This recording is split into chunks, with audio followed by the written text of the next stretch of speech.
സൂര്യനായി തഴുകി ഉറക്കമുണർത്തുമൻ അച്ഛനെയാണ് എനിക്കിഷ്ടം.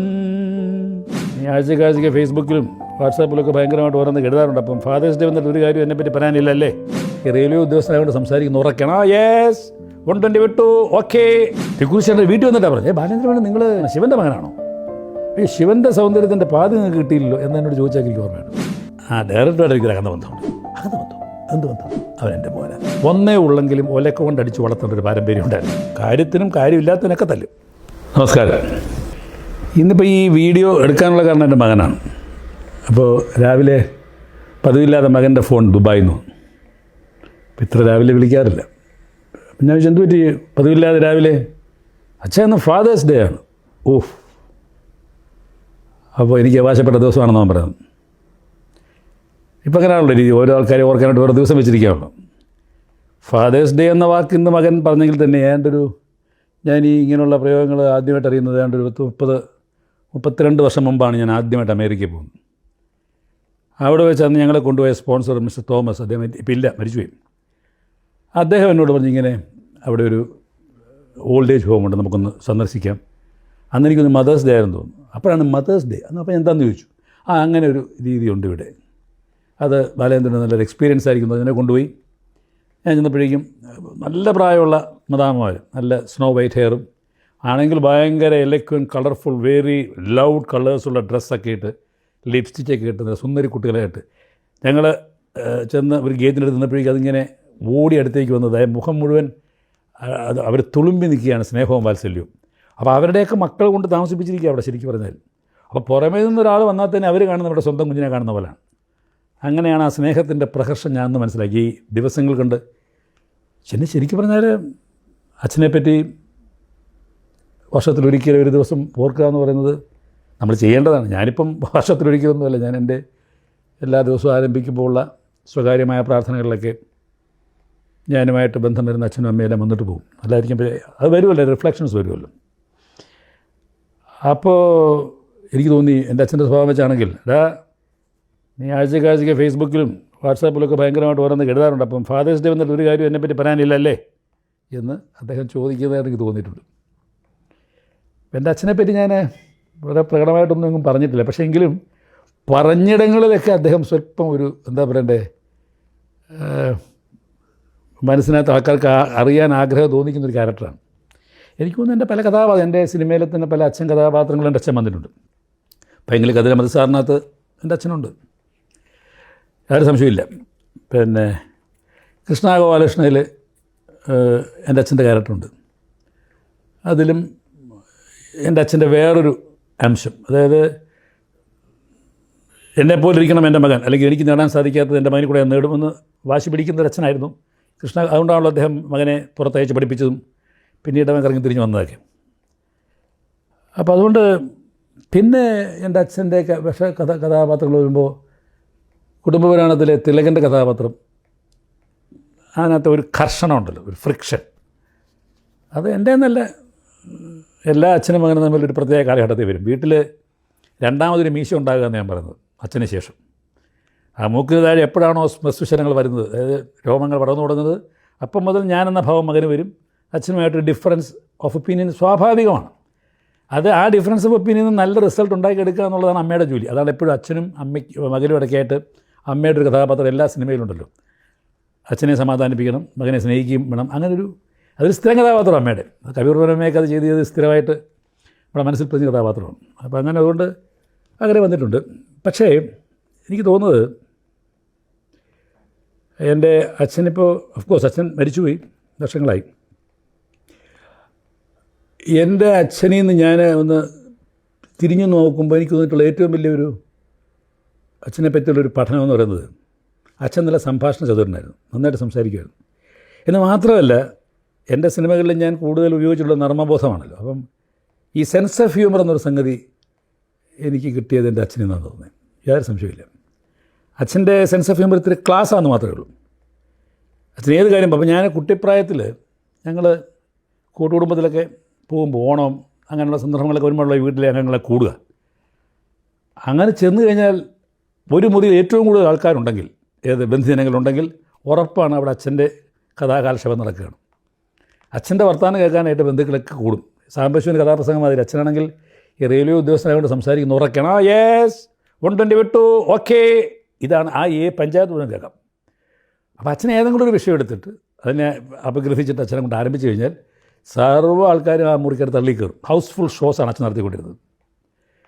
അവിടെ നിന്നായിരിക്കണം എനിക്കും ഈ വർത്തമാനത്തിലേക്കുള്ള ഒരു താല്പര്യമുണ്ട്. അല്ലാതെ അമ്മ മിതഭാഷയായിരുന്നു, അമ്മ ഒരു കേൾവിക്കാരിയാണ്. അപ്പോൾ അതുകൊണ്ട് ആ സെൻസ് ഓഫ് ഹ്യൂമറിന് ഒരുപാട് ഉദാഹരണങ്ങളുണ്ട് അച്ഛൻ്റെ. പക്ഷേ ഞാനിപ്പോൾ അത് മുഴുവൻ പറയാം, എൻ്റെ അച്ഛനെ പറ്റിയിട്ട് ഈ പെട്ടെന്ന് ഇത്രയും ചുരുങ്ങിയ സമയം കൊണ്ടൊന്നും പറഞ്ഞു തീർക്കാൻ പറ്റില്ല. അച്ഛന് പല ഡയമെൻഷൻസ് ഉണ്ടായിരുന്നു. അച്ഛൻ നന്നായി പാടുമായിരുന്നു, അച്ഛൻ നന്നായി അഭിനയിക്കുമായിരുന്നു എന്ന് തെക്കുറിച്ചേട്ടനും പറഞ്ഞിട്ടുണ്ട്, നാഗവള്ളി ആർ എസ് കുറുപ്രസാദ് പറഞ്ഞിട്ടുണ്ട്, കാവാലെന്നാണ് വിളിച്ചത്. ഇവരെല്ലാം ഒരേ സമയത്തുണ്ടായിരുന്നു. എനിക്ക് തോന്നുന്നു അച്ഛൻ്റെ സഹപാഠിയായിട്ട് തന്നെ വന്നിട്ടുണ്ടെന്നും സംശയമുണ്ട്. തെക്കുറിച്ചേട്ടൻ്റെ വീട്ടിൽ വന്നിട്ടാണ് പറഞ്ഞത്, ബാലേന്ദ്രൻ നിങ്ങൾ ശിവശങ്കരപ്പിള്ളയുടെ മകനാണ്, ശിവൻ്റെ മകനാണോ? അയ്യോ, ശിവൻ്റെ സൗന്ദര്യത്തിൻ്റെ പാതി നിങ്ങൾക്ക് കിട്ടിയില്ലല്ലോ എന്നോട് ചോദിച്ചാൽ എനിക്ക് ഓർമ്മയാണ്. പിന്നെ അച്ഛൻ്റെ ഏറ്റവും വലിയ അടുത്ത സുഹൃത്താണ് ശങ്കരാടി, പിന്നെ ശങ്കരാടി ചേട്ടൻ. അച്ഛൻ അത്യാവശ്യം അങ്ങനെയുള്ള സിനിമാ ബന്ധങ്ങളുണ്ടായിരുന്നു. അച്ഛൻ ഉള്ളിലൊരു കലാകാരനായിരുന്നു. ആ കലാകാരനെ അച്ഛൻ സ്വയം റെയിൽവേയിൽ എനിക്ക് അങ്ങ് ട്രാൻസ്പ്ലാന്റ് ചെയ്തു എന്ന് മാത്രമേ ഉള്ളൂ. അപ്പോൾ അച്ഛൻ്റെ സെൻസ് ഓഫ് ഹ്യൂമറാണ് പറഞ്ഞത്. അപ്പോൾ അതിൻ്റെ ഒരു ഉദാഹരണം മാത്രം ഞാൻ പറയാം. ഈ ദിവസം അത് പറയാൻ പറ്റിയതാണ്. അതായത് എൻ്റെ ആയ കാലത്ത് എന്ന് പറയാം, അതായത് ഞാൻ സിനിമയിലൊക്കെ വന്ന് ഒരു പുതിയ ആൾ വന്നു, ആ പുതിയ ആളിനോട് ആൾക്കാർക്ക് ഒരു താല്പര്യമൊക്കെ ഉണ്ടായി തുടങ്ങി. അത്യാവശ്യം എനിക്ക് ആസ്വാദകരും ആരാധകരൊക്കെ ഉണ്ടാകുന്നൊരു കാലഘട്ടത്തിലേക്ക് ഞാൻ പോകുന്നത്. അപ്പോൾ അച്ഛൻ റെയിൽവേ ഉദ്യോഗസ്ഥനാണ്. അച്ഛൻ ട്രിവാൻഡ്രം ഡിവിഷണൽ ഓഫീസിലാണ് വർക്ക് ചെയ്യുന്നത്. അങ്ങനെ ഇരുന്നപ്പോൾ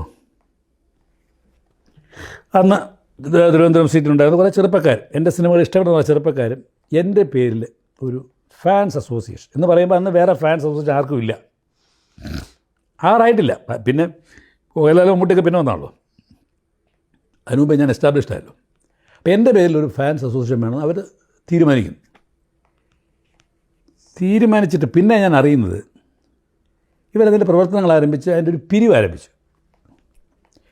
പിരിവാരംഭിച്ചവർ പലയിടത്തും കയറി അറിയ കൂട്ടത്തിൽ റെയിൽവേ ഡിവിഷണൽ ഓഫീസിലും പോയി. അപ്പോൾ അവിടെ അച്ഛനിരിക്കുക. അച്ഛന് സ്വാഭാവികമായിട്ട് അച്ഛനെ കണ്ടു എന്നാണ് ഞാൻ മനസ്സിലാക്കുന്നത്. ഇനി അവരിത് എൻ്റെ പിതാവാണെന്ന് അറിഞ്ഞിട്ട് പോയതാണോ എന്നെനിക്ക് അറിഞ്ഞുകൂടാ, അങ്ങനെ പറയാൻ സാധ്യതയുണ്ടെന്നറിയില്ല. എന്തായാലും നടന്നു പോയതാണ്. ചെന്നപ്പോൾ അച്ഛൻ അവരെ സ്വീകരിച്ചു. അച്ഛൻ ഇരിക്കും എന്നൊക്കെ പറഞ്ഞു.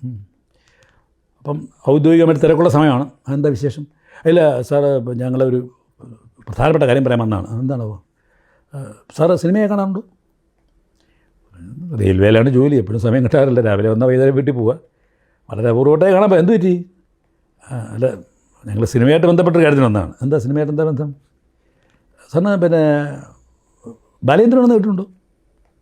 ചോദിക്കുന്ന അച്ഛനോടാണ്. അപ്പോൾ അച്ഛൻ അവിടെ മുതൽ പിന്നെ അച്ഛനത് അറിയാൻ നന്നായിട്ട് കൈകാര്യം ചെയ്യാൻ. ബാലേന്ദ്രൻ അതാരാ? സിനിമ, കഥ, തിരക്കഥ, സംഭാഷണം, സംവിധാനം, അഭിനയം. അങ്ങനെ ശരി. അപ്പോൾ ഞങ്ങൾ ബാലേന്ദ്ര മേനോൻ ഫാൻസ് അസോസിയേഷൻ അതിൻ്റെ ഭാരവാഹികളാണ്. അദ്ദേഹം നല്ല കുടുംബ സിനിമകളാണ്. അതെ. അപ്പോൾ അച്ഛൻ ജോലിയും ചെയ്യുന്നുണ്ട്, മനസ്സിലാക്കണം. അതിനിടയ്ക്ക് ഇത് കേൾക്കുന്നുണ്ട്. അതിന് അച്ഛൻ മിടുക്കനാണ്. ഈ കൈകാര്യം ചെയ്യാൻ അച്ഛൻ മിടുക്കനായി കാര്യത്തിൽ. അപ്പം ഞങ്ങൾ അപ്പോൾ അച്ഛൻ ചോദിച്ചിട്ടുണ്ട്, എന്തിനാ ഈ ഫാൻസിൻ്റെ അദ്ദേഹത്തിൻ്റെ സിനിമകൾ ഇഷ്ടപ്പെടുന്ന ആൾക്കാരുടെ ഒരു കൂട്ടായ്മ നമുക്ക് ആവശ്യമാണല്ലോ, സിനിമാപരമായിട്ട് അവരെ ബോധവൽക്കരിക്കാനും. അച്ഛൻ ചോദിച്ചു, അങ്ങേര് സിനിമ എടുക്കുന്നെങ്കിൽ അങ്ങേര് സിനിമ എടുത്തോളും, നമ്മൾ കണ്ടാൽ പോരെ, പിന്നെ ഇതിൻ്റെ ആവശ്യമുണ്ടോ? അങ്ങനെ അല്ലാതെ വേണമല്ലോ, നമ്മുടെ നാട്ടുകടപ്പനുസരിച്ച് വേണമല്ലോ. എല്ലാവരും തമിഴ്നാട്ടിലൊക്കെ ഉണ്ട്, MGR-നുണ്ട്, ശിവാജിക്കുണ്ട്. അല്ല അതൊന്നും ആയിട്ടില്ലല്ലോ ബാലേന്ദ്രൻ. അല്ലാതെ അങ്ങനെ പറയാൻ പറ്റത്തില്ല സാർ, ഇങ്ങനെയൊക്കെ വരുമ്പോഴല്ലേ ആവുന്നത് എന്നൊക്കെ പറഞ്ഞ് ഇവർ ഇവിടെ വാചാലമായിട്ട് വർത്തമാനം പറഞ്ഞിട്ട് പിരിവിൻ്റെ കുറ്റിയെടുത്തു. കുറ്റിയെന്നല്ലേ പറയുക, പരിധുണ്ട്. അപ്പോൾ അച്ഛൻ ഇത് അപ്പോൾ അങ്ങേ കൂടെ ഒന്ന് അംഗമാക്കാമെന്ന് വെച്ചിട്ടില്ല. അപ്പം അച്ഛൻ മുഖം അതിനാവശ്യമില്ല, ഞാനത് താല്പര്യപ്പെടുന്നില്ല. അത് സാറിന് ബാലേന്ദ്രൻ ഒരു ഇഷ്ടമല്ലേ? ബാലേന്ദ്രൻ ഇഷ്ടക്കേടിൻ്റെ അല്ലേ, ഞാനങ്ങനെ ഒന്നിൻ്റെയും അങ്ങനെ എനിക്കങ്ങനെ ഒരു ആരാധകനായിട്ടോ ആസ്വാദകനായിട്ടോ ഒന്നിരിക്കാൻ എന്നൊന്നും അറിയത്തുമില്ല ഇങ്ങനെയുള്ള കാര്യങ്ങളെ പറ്റിയിട്ട്. അവിടെ ഞാനായിട്ട് എന്നെ നിർബന്ധിക്കരുത്, ബുദ്ധിമുട്ടിക്കരുത് നിങ്ങൾ. അപ്പോൾ അവരെ പരസ്പരം നോക്കുക, എന്താ ഇങ്ങനെ ഒരു മനുഷ്യൻ പറയുന്നത് വിചാരിച്ചാണ്. അല്ല എന്തെങ്കിലും പിന്നെ ബാലേന്ദ്രനുമായിട്ട് എന്തെങ്കിലും മാനസികമായിട്ട് വിരോധം വല്ലതും ഉണ്ടോ? അതുകൊണ്ടല്ല ഞങ്ങൾ തമ്മിലൊരു അകന്ന ബന്ധം ഉണ്ടാവുണ്ടാകും. ബാലേന്ദ്രൻ്റെ ബന്ധുവാണോ? ഒരകന്ന ബന്ധം. എന്ത് ബന്ധം? അവൻ്റെ അച്ഛനാണ് ഞാൻ. ഇത് പറഞ്ഞപ്പോൾ പിള്ളേരുടെ ചിരിയെ പറ്റിച്ച വീട്ടിൽ പിന്നെ പറഞ്ഞത് എനിക്ക് ഓർമ്മയുണ്ട്. അച്ഛൻ ഏതാണ്ട് ഇതേമാതിരി ഈ നമ്പർ വേറൊരിടത്തൂടെ കളിച്ചു. അതുകൂടെ പറഞ്ഞ് നല്ലതായിരിക്കും. അപ്പോൾ ഞാൻ ശങ്കരാടിച്ചേട്ടൻ, അപ്പോൾ ശങ്കരാടിച്ചേട്ടൻ എന്ന് പറഞ്ഞാൽ എൻ്റെ അച്ഛൻ്റെ എപ്പോഴും അച്ഛൻ ബോംബെ താമസിച്ചപ്പം ശങ്കരാടിച്ചേട്ടൻ കൂടെ താമസിക്കുകയും, സംഭവം ശരിയാണ്, കൂടെ താമസിക്കുകയും അന്ന് കമ്മ്യൂണിസ്റ്റ് പ്രസ്ഥാനത്തിൽ നിന്ന് കുളിച്ച് താമസിക്കാൻ വന്നതാണ്. അപ്പോൾ അച്ഛൻ ബാച്ചിലറാണ്. അച്ഛൻ 3-4 ചെറുപ്പക്കാർ അവിടെ ശങ്കരാചാര്യൻ നാടകം കൊണ്ട് വൈകുന്നേരം നാടക റിഹേഴ്സൽ, പിന്നെ അത്യാവശ്യം ഒരുമിച്ച് കുക്ക് ചെയ്യും. അപ്പം മൊത്തത്തിൽ ചെറുപ്പക്കാരുടെ നല്ല സമ്മേളനമാണ്. അങ്ങനെ അങ്ങോട്ടും ഇങ്ങോട്ടും എടാ പോടാ വിളിച്ചുള്ള ബന്ധമാണ്. അപ്പോൾ അത് അച്ഛൻ വീട്ടിൽ കാലം കഴിഞ്ഞ് അച്ഛൻ റെയിൽവേ വന്നു, ശങ്കരാചാര്യ സിനിമയിൽ പോയി, ഞങ്ങൾ കാണുന്നില്ല. അപ്പോഴും എന്താ പറയുന്നത്, അച്ഛൻ സിനിമ കണ്ടു, കണ്ട് ശങ്കരാടി, എടാ ശങ്കരാടി, കറഞ്ഞൂടാ അവനെ, എനിക്കറിയാം അവനെ എന്നൊക്കെ പറഞ്ഞാൽ ഈ പഴയ പട്ടാളക്കാരുടെ ഈ ഒരു ബെഡായി ഉണ്ടല്ലോ. അപ്പം ഞങ്ങൾ മോഹിച്ചു അച്ഛൻ ചുമ്മാ ഇത് വെറുതെ കത്തിക്കുകയെന്നു. ഏത് ചുമ്മാ വാച പിടിച്ചപ്പോൾ മലത്തുക. അച്ഛനെ ശങ്കരാടിച്ചേട്ടനെ അറിയാമെങ്കിൽ ശങ്കരാടിച്ചേട്ടനുള്ളൂ. നിനക്കറിയാം, എന്നെ കാണട്ടപ്പോൾ ഞാൻ കാണിച്ചു തരാം എന്നൊക്കെ അച്ഛൻ ഒരുപാട് സ്ഥലങ്ങളിൽ ആവശ്യമില്ലാതെ ശങ്കരാടിച്ചേട്ടനെ ഉപയോഗിക്കുന്നത് ഞങ്ങൾ കേട്ടിട്ടുണ്ട്. ഞങ്ങൾ അമ്മയും കേട്ടിട്ടുണ്ട്. അപ്പം ഞാൻ അമ്മയും അച്ഛൻ അറിയുമോ ശങ്കരാടിച്ചനെ? എടാ അറിയുമല്ല, ഇത്ര ധൈര്യമായിട്ട് പറയുമോ? എൻ്റെ മുമ്പേ വരട്ട് ഉള്ള അച്ഛൻ ഒരുപാട് കഥകളുണ്ട്. ഈ ഭൂതകാലത്തിലെ പല കഥകൾ അവർ തമ്മിൽ കോമൺ ആയിട്ടുള്ള കഥകളൊക്കെ എനിക്ക് പറയാൻ സാധിക്കുന്ന അച്ഛൻ പറഞ്ഞുകൊണ്ടിരിക്കുന്നത്. അപ്പോഴൊന്നും ഞാൻ സിനിമ വരുന്ന കാര്യം അച്ഛൻ ഉറപ്പില്ല. അങ്ങനെയാണ് ഉത്രാട രാത്രി എന്ന സിനിമയ്ക്കകത്ത് ഞാൻ ഏർപ്പാടായി കഴിഞ്ഞപ്പോഴേക്കും നമ്മുടെ മനസ്സിൽ കിടക്കുക ശങ്കരാചാര്യൻ്റെ കയ്യിലെ. അപ്പം അച്ഛൻ്റെ കൂട്ടുകാരനല്ലേ എന്ന് വിചാരിച്ച് നമ്മൾ എന്ത് ചെയ്തു, ശങ്കരാചാര്യൻ്റെ ഒരു ക്യാരക്ടർ വെച്ച് ശങ്കരാചാര്യനെ സ്വാമീസ് ലോഡ്ജിൽ പോയി കണ്ട്. അപ്പം ഞാൻ എന്ത് ചെയ്തു, ഇനി ഇന്നാരുടെ മകനാന്ന് പറഞ്ഞ് ഞാൻ പുള്ളി എമൗണ്ടൊന്നും കുറയ്ക്കണം, അതിൻ്റെ ആ ബന്ധമൊന്നും പറയാൻ പോയില്ല. ശങ്കരാചാര്യനെ ബുക്ക് ചെയ്തു. ഞാൻ ആദ്യം കാണുമ്പോൾ തന്നെ ശങ്കരാചാര്യ ഒരു തോർത്ത് കൂടി ദേഹം മുഴുവൻ എണ്ണയൊക്കെ തേച്ച് ഇങ്ങനെ നിൽക്കുക. എനിക്കല്ല ഓർമ്മയുണ്ട്. കാര്യം 1, 2, 3 കാര്യം പറഞ്ഞു, എമൗണ്ട് പറഞ്ഞ് ഫിക്സ് ചെയ്തു. ഞാൻ അമ്മേ ശങ്കരാചാര്യൻ എൻ്റെ പടത്തിലുണ്ട് കേട്ടോ. അപ്പോൾ അച്ഛൻ നമ്മളോട് പറഞ്ഞിരിക്കുന്ന ഭയങ്കര ഉസ്താദാണെന്നാണ്. അപ്പം അച്ഛൻ്റെ കള്ളി ഇപ്പോൾ പുറത്താവും. അപ്പം അമ്മ രാത്രി പറഞ്ഞു, അവൻ്റെ സിനിമയ്ക്കകത്ത് ശങ്കരാടി ഉണ്ട് കേട്ടോ, അവിടെ ഇരിക്കുന്ന കുഴപ്പം വരട്ടെ എൻ്റെ മുമ്പിൽ എന്നൊക്കെ പറഞ്ഞ് അച്ഛൻ ബഹളുണ്ടാക്കി. അച്ഛൻ വാചകത്തിലൊന്നും പുറകോട്ട് പോകുന്നില്ല. അങ്ങനെ എനിവേ ഷൂട്ടിങ് തുടങ്ങിയ ഫസ്റ്റ് ഷോട്ടും ശങ്കരാചാര്യനെ വെച്ചിട്ടാണ്. അപ്പോൾ പൂജയാണ്. അപ്പോൾ സ്വാഭാവികമായിട്ട് എൻ്റെ അച്ഛനെയും അമ്മയും ഞാൻ കൊണ്ടുപോയി കാണാൻ. ശബരിമലയായിരുന്നു ഷൂട്ടിങ്. അപ്പോൾ ഇതിലാരെ എങ്ങനെ കണ്ടുമുട്ടുന്നു, എനിക്ക് ഫസ്റ്റ് ഷോട്ടിനേക്കാൾ താല്പര്യം അച്ഛനും ശങ്കരാചാര്യനും തമ്മിൽ കണ്ടുമുട്ടുന്ന ആ നിമിഷം എനിക്ക് കാണണം. അതെങ്ങനെയാണ് റിയാക്ട് ചെയ്യാൻ പോകണമെന്ന് അറിയണം. അങ്ങനെ അച്ഛനും അമ്മയും നേരത്തെ വന്നു. നമ്മുടെ അതിൻ്റെ പ്രൊഡ്യൂസർ രാധാകൃഷ്ണ കുറുപ്പിനെ പരിചയപ്പെടുത്തി. So he was comfortable. അവിടെ മുന്നിലിരിക്കുക. അച്ഛൻ കൂടെ വന്നില്ല. ഫസ്റ്റ് ഷോട്ട് ശങ്കരാചാര്യൻ ആണ് രംഗത്ത് വരേണ്ടത്. അതിൻ്റെ ഒരു തമാശ ഉണ്ട്, അത് ഞാൻ പിന്നീട് സീസൺ 3 പറഞ്ഞോളാം. ഇപ്പോൾ നമുക്ക് മാറ്ററിലേക്ക് വരാം. അങ്ങനെ ഞങ്ങൾ പോയി ആ ഷോട്ട് എടുക്കാൻ പോയപ്പോൾ അങ്ങോട്ട് അച്ഛൻ വന്നില്ല. അച്ഛനും ഇവിടെ നിൽക്കുകയായിരുന്നു. ഷോട്ട് എടുത്തിട്ട് ശങ്കരാചാര്യൻ കൈ തന്നിരിക്കും. ആദ്യമായിട്ട് കൈ തരുന്നത് സിനിമയിൽ നിന്ന് കൈ തരുന്ന ശങ്കരാചാര്യൻ ഷോട്ട് കഴിഞ്ഞ ഉടനെ. കാരണം അങ്ങനെയായിരുന്നു, ഒരേ ഒരാളേ ഉള്ളൂ ആ ഷോട്ടിൽ, ഒരു പട്ടിയെ കുഴിച്ചിരുന്ന. ഞങ്ങൾ ഇറങ്ങുന്നത്. അപ്പം ഞാൻ നമുക്ക് ദൂരെ വീടിന് മുമ്പിലായിട്ട് അച്ഛനും അമ്മയും ഇങ്ങനെ നിൽപ്പുണ്ട്, അപരിചിതരെ പോലെ. അപ്പോൾ ഞാൻ ശങ്കരാചാര്യനെ എസ്കോട്ട് ചെയ്ത് പോവുക. അച്ഛനും അമ്മയും എനിക്ക് എൻ്റെ ദൃശ്യപഥത്തിൽ കാണാം. അപ്പോൾ എനിക്ക് എൻ്റെ ശങ്കരാചാര്യൻ കണ്ടാൽ തിരിച്ചറിയൂ എന്നുള്ള എനിക്കറിയേണ്ടത്. ശങ്കരാചാര്യൻ കയറി ബീഡിയൊക്കെ വെച്ച് അങ്ങനെ സ്വതസിദ്ധമായ ശൈലി ബീഡിയൊക്കെ വലിച്ച് സൂപ്പർ താരമാണ്. നമ്മുടെ പടത്തിലെ ആദ്യത്തെ ഷോട്ടിൽ വന്നിരിക്കുകയല്ലേ. നടന്നൊന്നിങ്ങനെ അച്ഛനെ ക്രോസ് ചെയ്യേണ്ട ഘട്ടമായി. അപ്പോൾ ഒരു ബീഡിയുടെ ആഞ്ഞ വലി വലിച്ചിട്ട് ഇങ്ങനെ എൻ്റെ അച്ഛൻ്റെ മുഖത്തേക്ക് നോക്കുന്ന ആ ദൃശ്യപഥം ഞാനും ഫോളോ ചെയ്യുകയാണ് കണ്ടുകൊണ്ട്. അപ്പോൾ അച്ഛൻ അവിടെ ഇങ്ങനെ നിൽപ്പുണ്ട്. ശങ്കരാചാര്യൻ എന്തോ ഒരു പന്തികേട്, എന്തോ ഒരു ആലോചന. അപ്പോൾ അതൊക്കെ അച്ഛൻ്റെ അടുത്തേക്ക് അടുത്ത് ചെന്നു. അപ്പോൾ അച്ഛൻ്റെ മുഖത്തൊരു ചെറിയൊരു വിജയമന്ദസ്മിതം. അത് ഒരു ലുക്ക് ശങ്കരാചാര്യനുണ്ട്, ഒരു ലുക്ക് എനിക്കുമുണ്ട്. കാരണം എന്നെയാണല്ലോ ബോധ്യപ്പെടുത്തുന്നത്. അച്ഛൻ വർഷങ്ങളായിട്ട് ശങ്കരാടിയെ കാണട്ടെ ഞാൻ കാണിക്കുക എന്ന് പറഞ്ഞതിൻ്റെ ഒരു തെളിയിക്കേണ്ട സന്ദർഭമാണല്ലോ. അപ്പോൾ അടുത്ത് വന്നിട്ട് ശങ്കരാചാര്യ ചോദിച്ചു, ഓ താൻ ശിവനല്ലേ? അച്ഛനങ്ങോട്ടൊരു ഒറ്റ അട്ടഹാസം. മിക്കവാറും കേരളത്തിലെ എല്ലാ റെയിൽവേ സ്റ്റേഷനിലും അത് പ്രതിധ്വനിച്ച് കാണും. അത് ചിരിക്കുന്നത് എന്നെ നോക്കുന്നുണ്ട്, അമ്മയെ നോക്കുന്നുണ്ട്. അച്ഛൻ എന്താ ഭയങ്കര ഒരു സാക്ഷാത്കാരം നടന്നതിൻ്റെ എല്ലാം. അപ്പം ഞാനും നോക്കുന്നുണ്ട്. അപ്പോഴും സംഗതി മനസ്സിലാകുന്നില്ല. അപ്പോൾ താനെന്താ ഇവിടെ എന്ന് ചോദിക്കുന്നു. ആര്? ശങ്കരാചാര്യ. അപ്പം അച്ഛൻ ചോദിച്ചു, നിങ്ങളെന്താ ഇവിടെ? അത് ഞാൻ ഒരു സെക്കൻഡ് ഞപ്പോൾ കൊണ്ട് വരാൻ കേട്ടോ എന്ന് പറഞ്ഞ് എന്നെ ഒഴിവാക്കാൻ നോക്കുക ശങ്കരാചാര്യൻ. അപ്പം ചേട്ടൻ ഞാൻ റെഡി ആയിക്കോളാമെന്ന് പറഞ്ഞു.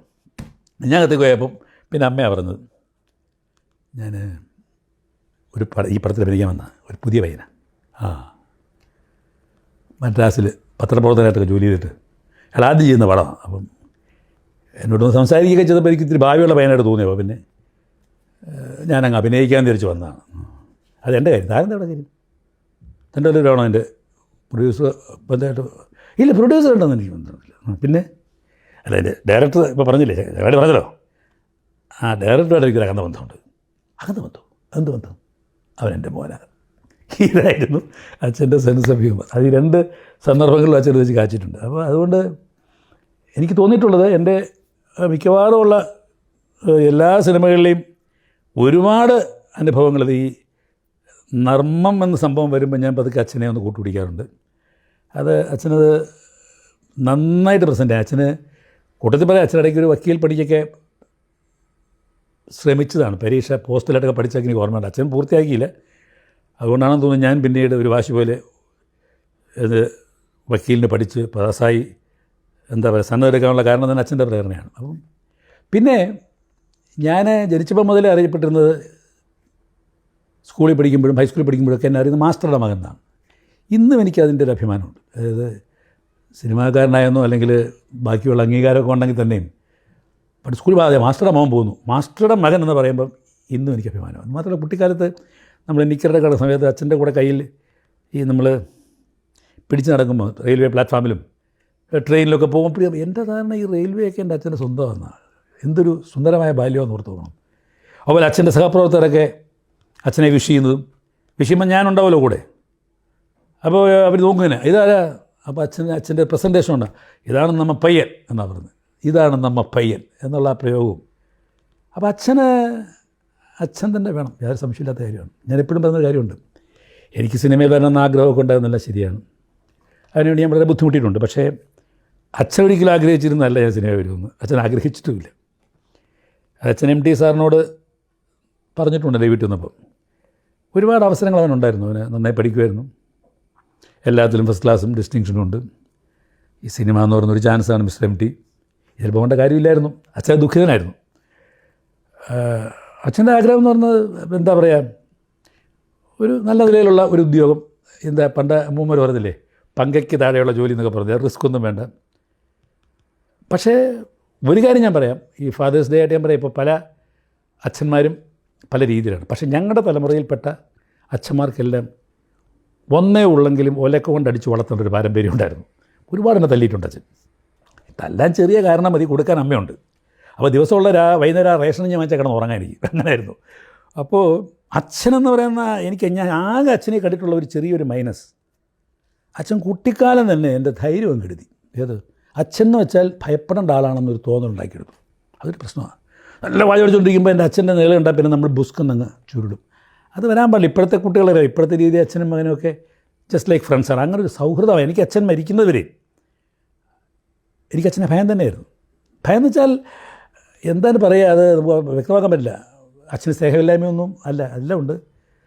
അപ്പോൾ ഞാൻ ഈ കാര്യം നമ്മുടെ ഭരത് ഗോപി അദ്ദേഹം എൻ്റെ ഏപ്രിൽ 2 അഭിനയിക്കുമ്പോൾ ഞങ്ങൾ കോമൺ വിഷയങ്ങൾ വരുമ്പം അച്ഛനെ പേര് എൻ്റെ അച്ഛനുമായിട്ട് എനിക്ക് ഈ ഒരു പ്രശ്നമുണ്ട് അച്ഛനെ. കാരണം അച്ഛൻ ഉള്ളപ്പോൾ ഞാൻ ഫ്രീ അല്ല, ഞാൻ ഒന്ന് റിസർവ്ഡാണ്. എനിക്ക് അങ്ങോട്ട് ചിറകങ്ങോട്ട് അടിച്ച് പറക്കാൻ പറ്റത്തില്ല. അയ്യോ അത് എല്ലായിടത്തും എൻ്റെ വീട്ടിലും എങ്ങനെയാണ്? അയ്യോ എൻ്റെ അച്ഛന് ഞാനോട് വലിയ പ്രശ്നമായിരുന്നു. ഗോപിയാശൻ പറയാം, എന്ത് പറ്റി? അയ്യോ അച്ഛൻ വലിയ പ്രോബ്ലമായിരുന്നു അച്ഛൻ. ഞാൻ പറഞ്ഞു എൻ്റെ അച്ഛൻ എന്നെ കാര്യത്തിനും കാര്യമില്ലാത്തതിനൊക്കെ തല്ലിക്കഴിഞ്ഞ് സ്നേഹിക്കുകയും ചെയ്യും. അപ്പോഴാണ് സങ്കടം വരിക. ഒരു തല്ല് കഴിഞ്ഞ് നമ്മൾ കിടന്നുറങ്ങുകയാണെങ്കിൽ പിന്നെ അടുത്ത് വന്നിരുന്നിട്ട് നമ്മൾ ഉറങ്ങുന്ന സമയത്ത് നമ്മുടെ പുറത്ത് തലവിടുമ്പോൾ നമുക്ക് കണ്ണീര് അറിയാൻ വരും. അപ്പോൾ അവർക്ക് സ്നേഹമില്ലായിട്ടല്ല, പിന്നെ ഒരു പുത്രനുണ്ടെങ്കിൽ അപ്പോൾ ഈ ഒറ്റപുത്രനായതുകൊണ്ട് കൂടുതൽ വാത്സല്യം വേണമെന്ന് എനിക്കും. ഒറ്റപുത്രനായതുകൊണ്ട് നിന്നെ നന്നായിക്കേ വളർത്തുന്നു അച്ഛനും വാശി വന്നപ്പം ഇടയിൽ കിടന്ന് ജനിക്കുന്നത്. അപ്പം ഗോപേശൻ്റെ പറഞ്ഞു, ആശാൻ്റെ ഞാനും എൻ്റെ പൊൻ്റെ ഞാൻ എത്ര തവണ ചിറയും കീഴ് ശാക്കര അമ്പലത്തിൽ പോയി ഞാൻ വഴിപാടത്തിനുണ്ടെന്ന് അറിയാം. ഏത് എൻ്റെ അച്ഛനൊന്ന് ചാവണമെന്ന് പറഞ്ഞിട്ട് വഴിപാട് നടത്താൻ. കാരണം അച്ഛനെ പേടിച്ച്, അച്ഛനെ ആ അന്നത്തെ അച്ഛനും മകനും എന്ന് പറയുന്നത് അതായിരുന്നു. ഇന്നതല്ല. ഇന്ന് they are very very friendly അല്ലേ, വളരെ എന്ത് കാര്യവും തുറന്ന് പറയാവുന്ന ഒരു ചുറ്റുപാടൊക്കെയാണ്. പക്ഷേ ഞാൻ ഇപ്പോഴും പറഞ്ഞു, ഫാദേഴ്സ് ഡേ ദിവസം പറയാം അച്ഛന് എനിക്ക് പറയാനുള്ളത്, എനിക്ക് ഒരേ ഒരു കാര്യമേ പറയാനുള്ളൂ. ഈ അച്ഛൻ എന്ന് പറയുന്നത് അമ്മയുടെ ഇൻ്റർപ്രിട്ടേഷനാണ് എല്ലാം കൊണ്ടും. ഞാൻ പല വീടുകളും കണ്ടിട്ടുള്ള ഒരേ ഒരു ചെറിയൊരു കാര്യം കൂടെ പറഞ്ഞു തന്നത്, അതായത് അച്ഛൻ എപ്പോഴും അമ്മയ്ക്ക് പൊക്കിൾക്കുടി ബന്ധമുണ്ട്. അമ്മയുടെ കയ്യിൽ മാത്രമേ മുലപ്പാലുള്ളൂ. അതുകൊണ്ട് അമ്മയ്ക്കെന്നും അമ്മയുടേതായ ഒരു മഹത്വമുണ്ട്. അച്ഛൻ എപ്പോഴും ഔട്ട്സൈഡറാണ്. അത് താനായിരിക്കുകയും ചെയ്യും. ആ ഒരു എവല്യൂഷനിൽ വന്ന് എന്താ പറയുക, കല്യാണം കഴിഞ്ഞ് സ്വീകരണമുറി, കിടപ്പുമുറി എല്ലാം കഴിഞ്ഞ് അവസാനത്തെ ഈ സായാഹ്നമാകുമ്പോഴേക്കും പതുക്കെ ആ തിണ്ണയിലൊരു ചാരുകസേര വരും. അത് അച്ഛനുള്ളതാണ്. ആ ചാരുകസേര കിടക്കാനൊരു യോഗം വേണമെന്ന് മാത്രമേ ഉള്ളൂ. അത് വേണം, അതുണ്ട്. പക്ഷേ അമ്മയുടെ ഇൻ്റർപ്രിട്ടേഷനാണ് ചെന്ന് പറഞ്ഞാൽ അമ്മ നൽകുന്ന ഇമേജാണ് മക്കൾക്ക് അച്ഛനോട് തോന്നുക. അതിൽ അമ്മമാർക്കൊരു പങ്കുണ്ടെന്ന് എൻ്റെ വിശ്വാസം. കാരണം കുട്ടികൾ നിൽക്കുന്ന സമയത്ത് അച്ഛനോട് അതിന് വിട്ടുള്ള എന്താ പറയുക സ്വാതന്ത്ര്യം എടുത്തുള്ള സംസാരമൊക്കെ ഒഴിവാക്കണം. അച്ഛനിൽ ചില അപാകതകളെ കാണും, ആരാ ഇല്ലാത്തത്. അതിനെ പരസ്യമായിട്ട് വിഴുപ്പലക്കിയാൽ മക്കൾക്ക് അച്ഛനോടുള്ള ഒരു എന്താ എൻ്റെ പറയണ്ടേ, ഞാൻ ഇങ്ങനെയല്ലല്ലോ അച്ഛനെ പ്രതീക്ഷിച്ചത് എന്നൊരു തോന്നലുണ്ടാക്കാതിരിക്കാൻ അമ്മമാർ ശ്രദ്ധിക്കുക നല്ലത്. പക്ഷേ അച്ഛനും അമ്മയും ചേരുമ്പോഴാണ് കുടുംബജീവിതത്തിൻ്റെ സുഖം. പക്ഷേ വൃത്തികെട്ട മനുഷ്യരുടെ ചോദ്യമുണ്ട്. പണ്ട് ചില കൊച്ചുകുട്ടിയെടുത്ത്, മോനെ ഞാൻ എന്നെ ചോദിക്കട്ടെ, മോൻ അച്ഛനെയാണോ ഇഷ്ടം അമ്മയാണോ ഇഷ്ടം? അവിടെ നിന്ന് ആരംഭിക്കുകയാണ്. അത് ഈ അച്ഛനെയും അമ്മയും കൂടെയുള്ള ഒരു ബുദ്ധിമുട്ടുണ്ടാക്കുന്ന ചോദ്യം പാടില്ല. അച്ഛനും അമ്മയും രണ്ടുപേരും ഒത്ത് കഴിയാൻ സാധിക്കുന്നതാണ് ഭാഗ്യം. അത് ദൈവത്തിനോടെല്ലാം നന്ദിയോടെ ഞാൻ പറയട്ടെ. ഞാൻ ജനിച്ചതിൽ പിന്നെ എൻ്റെ അച്ഛനും അമ്മയും ഞാൻ പിരിഞ്ഞിട്ടില്ല. ഞാൻ സ്കൂൾ കുട്ടിയായിരുന്നു. ഹൈസ്കൂള്, കോളേജ്, വിദ്യാഭ്യാസം, വിവാഹം, അച്ഛൻ. ഇപ്പോൾ അച്ഛനെ കഴിഞ്ഞിട്ട് അടുത്ത ഗാപ്പാട ഗ്രാൻഡ് ഫാദറിൻ്റെ സ്ഥാനം ആയപ്പോൾ പോലും എന്നോടൊപ്പം തന്നെയാണ് എൻ്റെ അച്ഛനും അമ്മയും ജീവിച്ചത്. എനിക്ക് അവരോടൊപ്പം ജീവിക്കാനും അവരെ പരിചരിക്കാൻ സാധിച്ചു എന്നുള്ളതിൽ വളരെ സന്തോഷം എനിക്കുണ്ട്. അപ്പം ഈ ഒരു ദിവസം ഇപ്പം ഞാൻ ഇത് പറയുമ്പം ഒരുപക്ഷെ അച്ഛൻ്റെ ആത്മാവുകൊണ്ടായിരിക്കും ഞാൻ ഈ പറഞ്ഞ കാര്യം. പിന്നെ ഞാനൊരു സിനിമയിലും എൻ്റെ ഒരു അച്ഛനെ സംബന്ധിച്ചൊരു പാട്ട്, അത് സത്യം ശിവം സുന്ദരം, അതിലൊരു നിലപാട്ടുണ്ട്.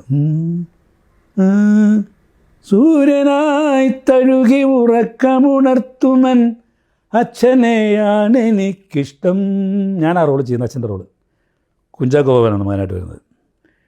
സൂര്യനായി തഴുകി ഉറക്കമുണർത്തുമൻ അച്ഛനെയാണ് എനിക്കിഷ്ടം, ഞാനൊന്നു കരയുമ്പോൾ അറിയാതെ ഉരുകുമൻ അച്ഛനെയാണ് എനിക്കിഷ്ടം. അപ്പോൾ എൻ്റെ അച്ഛനിലൂടെ എല്ലാ അച്ഛന്മാർക്കുമുള്ള സ്നേഹപരമായ അന്വേഷണം ഈ ഫാദേഴ്സ് ഡേയിൽ ഞാൻ അറിയിക്കുന്നു. നമസ്കാരം.